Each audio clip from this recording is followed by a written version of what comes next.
1, 1, 1, 1 belongs to a DFA with B1 is 0 star 1 star. Okay, it's a DFA that recognizes that recognizes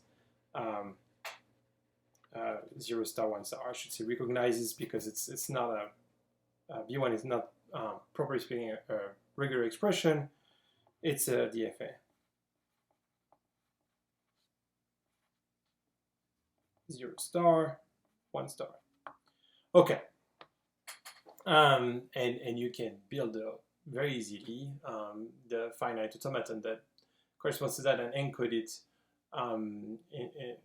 in such a way that it appears as a string. Okay, so so that belongs to a DFA and many other strings like that. Okay, so obviously this is going to be decidable, right? Because to decide if this pair belongs to a DFA, you're just going to have to have the machine simulate the DFA, which it can very easily do, of course, and feed it this input and see if it reaches the accept state or not. Okay, that's not a problem. I would like just to pause a minute on what we're doing here. In some sense, this is not a problem. In some sense, it is. And the book doesn't mention that, but we are considering a DFA as a language, right? So far, what was a DFA? DFA are the sort of things. What do DFAs do, right? DFAs recognize languages. That's what they do. DFAs recognize languages, right? That's what they do, you know. Just like, you know, birds fly to the nest, and I don't know, like trees bear fruits, and people grow old. Well, that's what they do. That's what a DFA does. That's what it's made for. That's its purpose. It's recognize a language. There is no other point of a DFA other than recognizing languages. That's what it does. So you have a certain relationship between a DFA and a language. A DFA recognizes a language. A language is recognized by DFA. Now, the DFA is now part of a language. It's an element in the language. The language is composed, it doesn't recognize, it's composed of a set of DFAs along with inputs. That is a bit of a mixing here, right? If you can see where things can go wrong, and we'll see how they go wrong. In some sense, they don't go wrong. It's just we get interesting results. But we say that, you know, DFA, we've always recognize languages, and now we say, well, a language can be composed by the way, you know, it could be here a DFA. So we also then have a kind of self-reference here. We're talking about DFAs recognizing DFAs, right? We've never done that before. There's something new here at the beginning of this chapter. I just want to mention it. That is a bit strange and will lead at some point to a certain contradiction. Here, there's no problem. Again, that's perfectly valid. That's okay. You can encode a DFA as a string. Therefore, a string can be part of a language. Anything that can be a string can be part of a language. A polynomial can be a string. It can be part of a language. You know, a whole program application can be defined as a string. So a string can be something very complex and very rich, including a DFA and a PDA and a Turing machine. right? So there's no problem here. Yes, there's no problem, but yes, there is still a problem. Is that we are now mixing two levels. I don't know if you remembered, but at some point we looked at one exercise on context-free grammar, where we saw that the ambiguity of it was an exercise where the grammar was generating programming language like statements, and it was somehow self-referencing statements. And we say that it has to do with two different levels that should be one over the other that have been mixed together and have been put at the same level. We have kind of the same phenomena here. We until now we always separated on one side the DFAs, on the other side the languages, and we have a relationship between the two. Now we have on one side the DFAs, on the other side the languages, and now we're saying, well, the languages, by the way, can also be a DFA. That's something new, and I just want to say that it's something that's not necessarily introduced as new. It's just it's proposed as a thought experiment and as an exercise, and which is completely valid, but it's not completely innocent. Okay, so the book goes on to say, well, this is decidable. You can have always accept or reject at the end, right? We can build. There exists an M such that there's a M. We call it M. We can call it MDFA, such that language of MDFA equals a DFA. There is a machine that recognizes that language, and such that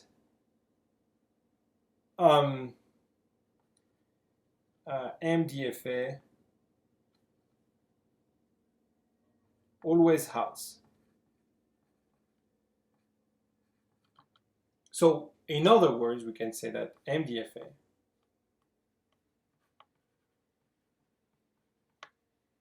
is a decider or decides ADFA. Therefore, ADFA belongs here, right? ADFA belongs here. It is the same thing with NFA. It is the same thing with PDAs.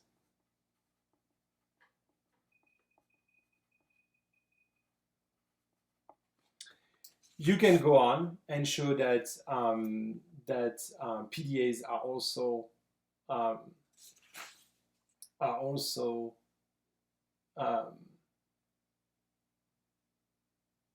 decidable, right? The CFG is a decidable.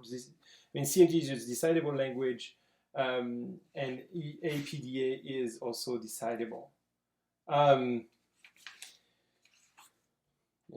ACFG as well, of course. And from that, we kind of infer, the book kind of infers, well, if this is the case, right, that means that all of these, I should not look at the screen, should look at my paper. All of these are a subset of decidable languages, okay? That's a way of showing it, by using these languages that take automata and inputs. That's not the only way of doing it, right? We could have done it like it has been done before, by showing that all CFG is decidable, and because we know that a DFA, regular languages are a subset of CFG, therefore they are also decidable. If you look at the way we've figured out the hierarchy, it was on page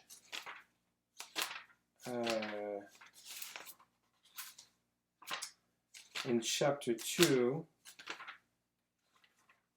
on page 125.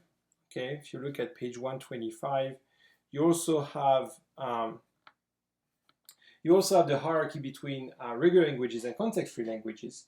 And we've just simply showed that it was the case by showing that all the regular languages have to be context-free. What I mean is that we didn't, to do it on page 125, we didn't try to show, and that's what is here, we didn't try to show that you could simulate a finite automaton with a PDA, right? Although you could, right? You could do that. We didn't use that to show that, okay? Here, the same way to show that a context-free language is a subset of decidable, it would have been enough to show that a PDA is a particular case of a Turing machine. That would have been enough, right? We didn't need to simulate to show that, oh, a Turing machine can simulate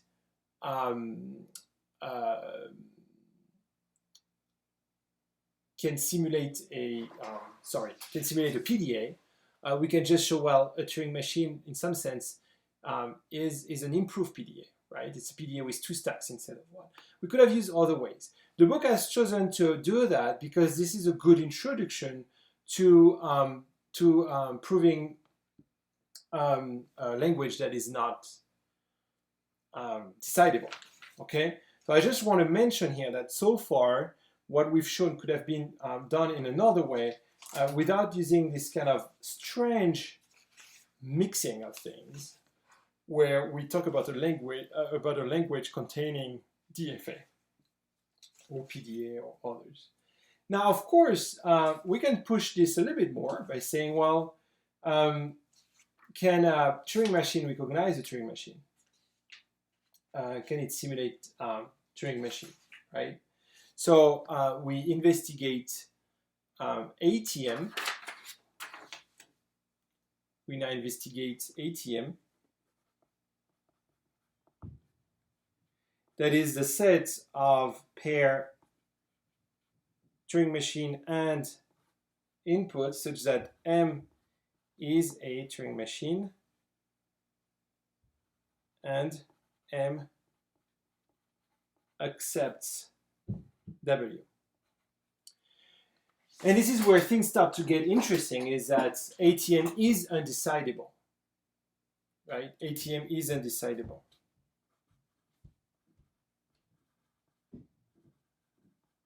What does it mean? That means that ATM cannot be guaranteed to halt with any input, right?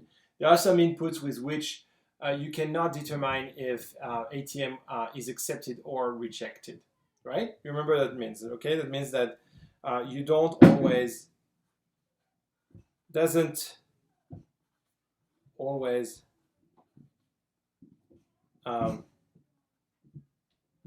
halt. That's what it means. So ATM is here. Now, why is it here? And we have the proof in the book. We're going to try to go through it as clearly as possible. It has to do with the problem of diagonalization that has been used basically in all the limitation theorem in the 20th century, right? So whether it's this one or Gödel incompleteness, or some of Cantor's theorem in the 19th century on transfinitude, you always have a diagonalization in the story. It's a very powerful tool, and it always amounts to this kind of the same thing. You also have the same thing in Russell's antinomy, which we call also the paradox sometimes, and I'll talk a bit about that to show the parallel.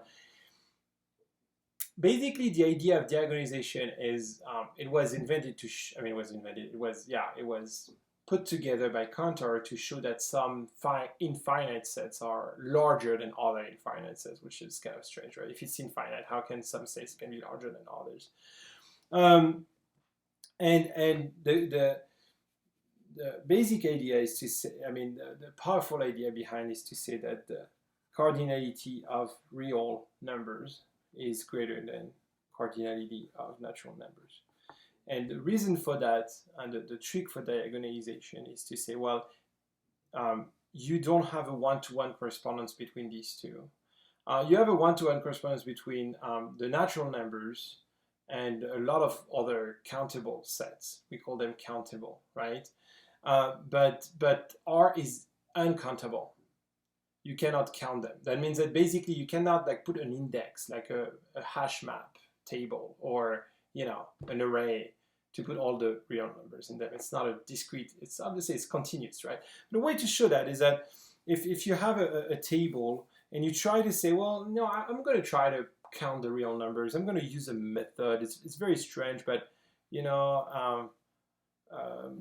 that's going to be my first one, and 62, 6.2314. And for some reason, I have a method that allows me to organize all of these numbers in such a way that I count them. Well, the diagonalization method is to say, well, you can find any way, so that's the natural numbers and the real numbers. You can find any way to order those. I will always find one that doesn't belong in there. How do you do that? That doesn't belong to your order? Well, you just say, well, I'm taking all of these and I'm doing like +1, or I'm taking, I'm changing all the numbers on the diagonal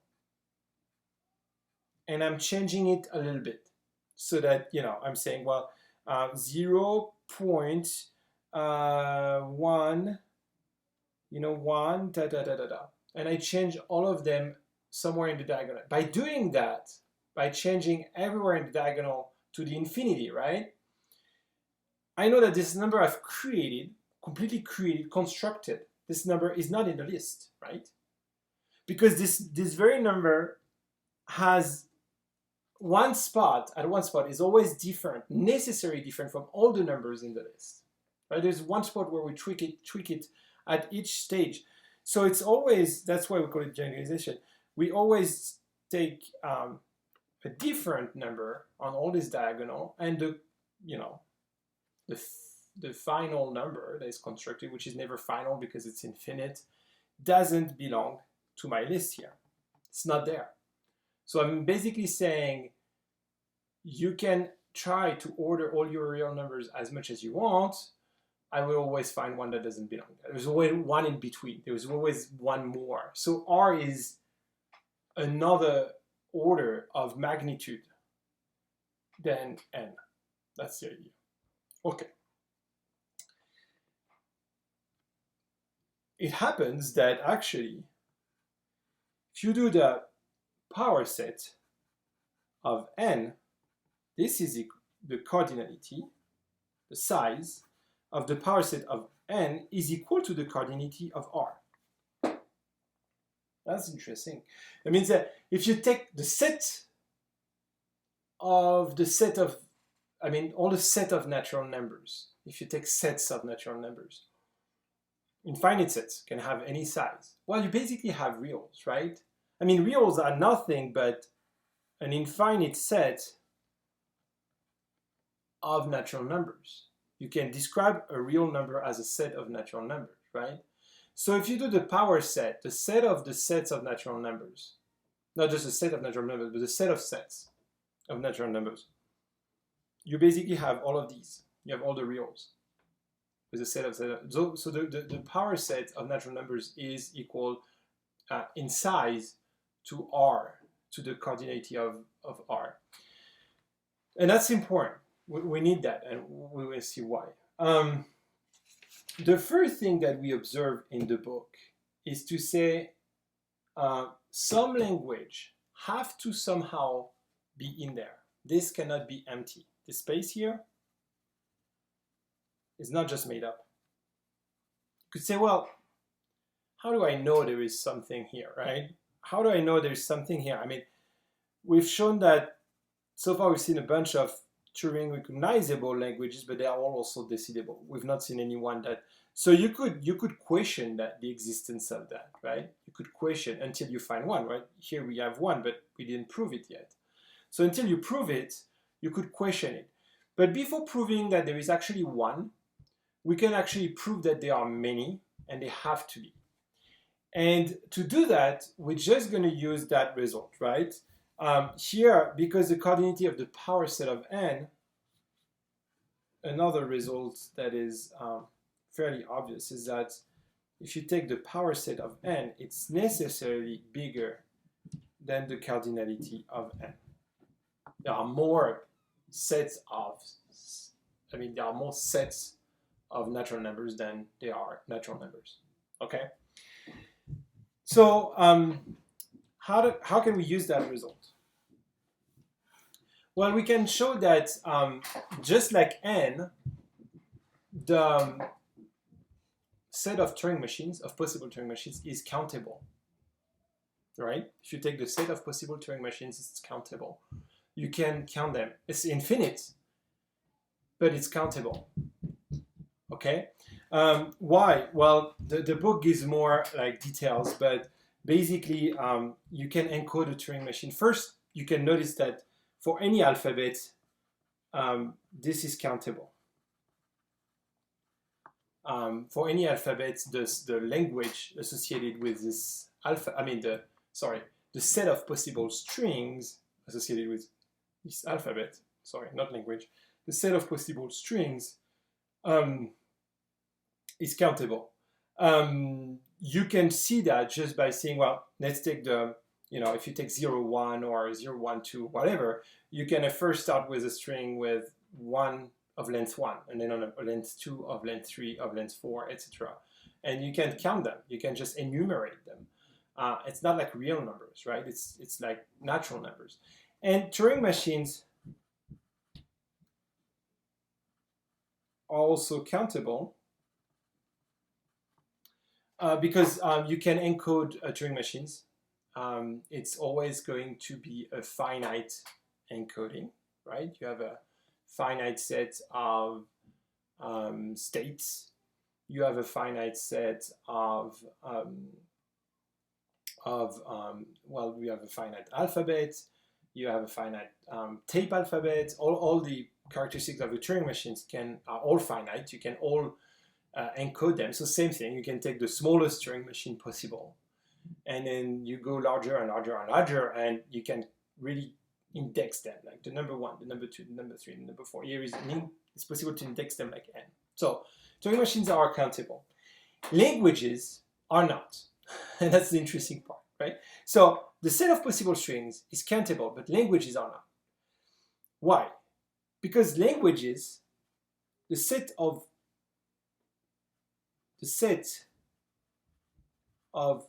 all possible languages is not countable. And I'm going to try to explain what I mean by that. Well, you know what I mean. That means that it's something akin to real numbers. But why is that so? Well, you have the set of possible strings, right? So if you just consider 0, 1, 0, 1, 0, 0, 0, 1, 1, 0, 1, 1, 0, 0, 0, etc. Okay? That's countable. The set of possible languages, what is that? Well, that's nothing else than the power set of that, right? If you say take the set of possible languages, let's say we're going to call it L, the set of possible languages, it's the power set of sigma star. So if sigma star is countable, we've seen that what is countable by definition is really n, by par excellence is n. And the power set of something countable is uncountable, is akin to R. So the power set of this, which is countable, is uncountable. So L is uncountable. So L, the cardinality of L, is strictly larger than the cardinality of sigma star. Right? Because And why is L the power set of the set of possible languages, the power set of this? Because basically, what is a language if it's not just setting apart a subset of this, right? A language is a subset of that. But here we're not talking about one language. We're talking about the set of all possible languages, right? For all language L, L belongs to this. So that's really the set of all possible languages. And if you take the set of all possible languages, it's nothing else than the power set of this. It's the set of the subsets of sigma star. So you take any subset, it can be just 0, 1, or the subset of this can be all the 0, 0, 0, right? The 0 star. We've seen many languages like that. They are all like subset of sigma stars. So any language is subset of sigma star. The set of all languages is the set of sigma, subset of sigma star, which is nothing else than the power set. And we've seen that the power set of something countable is uncountable. Said differently, the power set of something is strictly larger in size than the something, right? So L is strictly larger than sigma star. And this is true for any sigma, any alphabet, right? You can take 0, 1 is the simplest, but any alphabet you can think of. So that means that you will always find, you can try to say, no, I'm going to count all the languages. I know that there are a certain number of languages. There's language number 1, language number 2, language number 3. Try to do that. Try to count the languages. Through the diagonalization process, I will find a way to find a language that doesn't belong to your count. I will find a contradicting language. I'm going to build a language that doesn't accept this one, doesn't accept this one, doesn't accept this one. I mean, that is different all the diagonal, and it's not being your index because of this diagonalization process. That's exactly what we're doing with the Turing machine. We're going to find a Turing machine on the diagonal that cannot decide this language.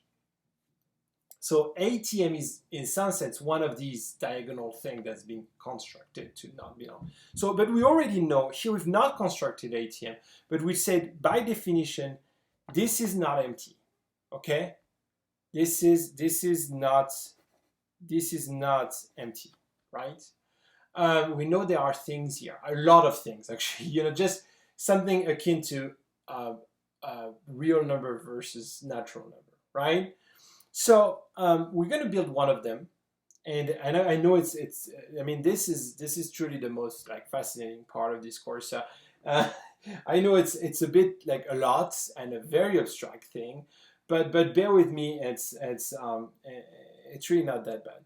So we're gonna use this kind of diagonalization process by trying to build Turing machine that is somehow contradicting itself, right? This is here when we do that, I check a real number that contradicts itself, that contradicts the list I built, okay? So, so let's see how it works. We assume that we're going to do it by contradiction, right? We assume that H decides it is a decider for ATM. Okay, we assume the opposite of what we want to show. We assume that ATM is indeed decidable, so we have a decider, and so H is such that if you give it, MW,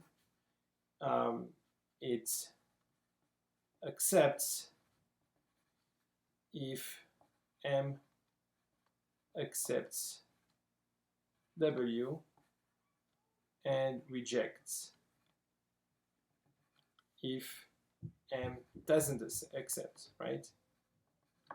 Okay, so it's a decider, and because it's a decider for this, it has to have this characteristic, right? It's going to accept if the Turing machine M that is given accepts the string W and reject if not, and it will never loop forever, right? Because it's a decider.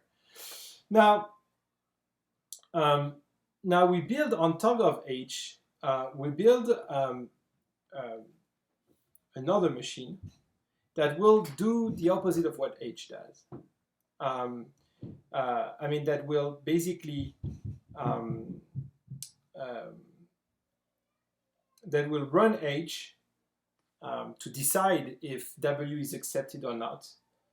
But instead of feeding it, so we actually don't specify what W is, because this machine we always use as an input here the same Turing machine as what is given here, the encoding for the Turing machine.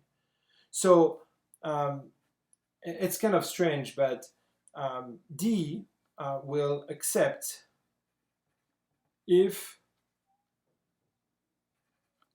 M doesn't accept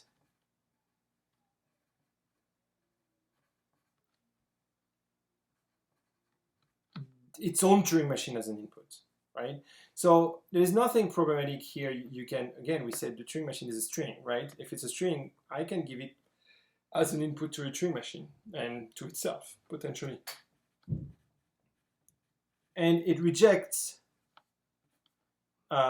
if M accepts its own machine as an input. So it kind of does the opposite of what M does, okay, with itself.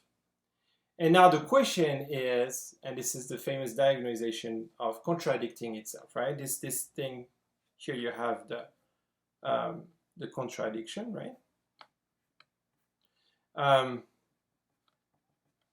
And now if we feed, you need, so to do this kind of diagonalization paradox, you need two things. You need negation, kind of contradiction, and self-reference, right? Applying to itself. So here we don't apply to itself yet. I mean, in some sense we do, but not completely. We need to apply D to D. And if you try to ask the question, does D accepts or rejects itself, you have an issue, because basically it's going to accept if D doesn't accept D, and it's going to reject if D accepts D, right? So you don't have, so because you replace here M by D, you're going to have D of D accepts if D doesn't accept D, and rejects if D accepts D. So it accepts if it rejects if it accepts. So you just have a self-contradiction here. So basically there's no answer. It can never answer that. It's not just it can answer, it's that it's a contradiction. You reach a contradiction, which means that there is no decider for ATM. Our first assumption was just wrong. So you can look in the book, it's better explained than here. I want to give you an analogy. It's really always the same thing in all these paradoxes. Always the same thing. I want to give you an analogy that should help you maybe understand. Russell's paradox is stated into this term. Try to build a set, right? The set S of all sets that don't belong to themselves.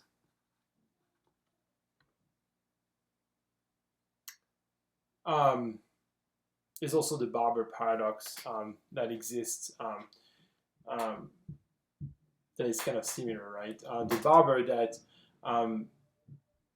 only shave people who don't shave themselves, and you ask, does the barber shave themselves? Anyway, it's kind of silly, but it's really, I think, easier with that. Well, okay, the set of all sets that don't belong to themselves.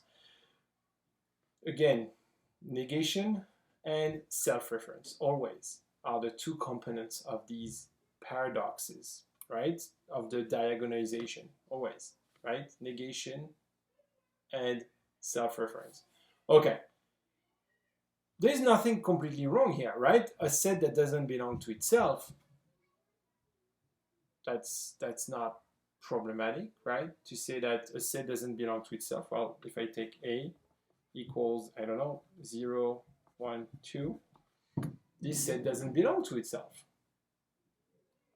Okay? And you try to build a set of all sets that don't belong to themselves, right? So that's where we are here. in some sense. We've built a set of all sets that don't belong to themselves, right? And then, so you have already self-reference and negation. And then you need to add an additional self-reference. And this is where you hit the contradiction. You ask the question, does S belong to itself?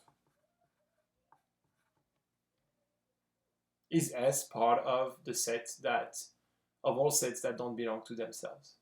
Well, if S belongs to itself, it cannot be in a set of all sets that don't belong to itself. So if set belongs to itself, it cannot belong to itself. But if S doesn't belong to itself, then it matches the characteristic. So it should be in S. So if S is in S, it's not in S. And if S is not in S, it is in S. Okay, I know it's a bit like circumvoluted, but that's really how all of these things work. And they are always the same thing, right? It is really, really important because that means that we can build a contradiction in classical set theory. There is here a question that doesn't have an answer. If you say yes, no. Yes, then no. If you say no, then yes. It's the same thing here. Same thing here. If you say yes, then no. If you say no, then yes. There's nothing worse in logic than having something that is both true and not true, right? It's kind of the foundation of logic to have the principle of non-contradiction is that something is either true or false, not both, right? It's the basic, it's logic 101. You don't want this to happen. If you have this, you have a contradiction, something is wrong in your system. Here, we're fine because we just say that, well, H, our first assumption, was not correct. But we're still saying basically that ATM, we're fine, but we're not, right? We're still saying that ATM belongs to this very strange area where the language cannot be decided. It can be recognized by a machine, but there is no machine that can actually always give an answer. You will not find any machine that will always give an answer. So you cannot make really a decision, properly speaking, on that language. Finally, we can even show that some languages are not even Turing recognizable, and that's where the chapter 4 ends, by showing that if you have a Turing recognizable language that is not decidable, we can show, it's actually a very easy proof, right? You should look at it at the end of chapter 4. You can show that its complement is even outside of Turing recognition. That means that there is not even one Turing machine that exists that can recognize that language. So here we start to be in really esoteric territory, but it's really important to understand that, yes, we can build languages, theoretically, that cannot even be recognized by a Turing machine. And I invite you to try to wrap your head around that as much as you can, because I think it's one of the most interesting and fascinating exercise and mindset. I mean, mind-teasing exercise of this course. So thank you very much.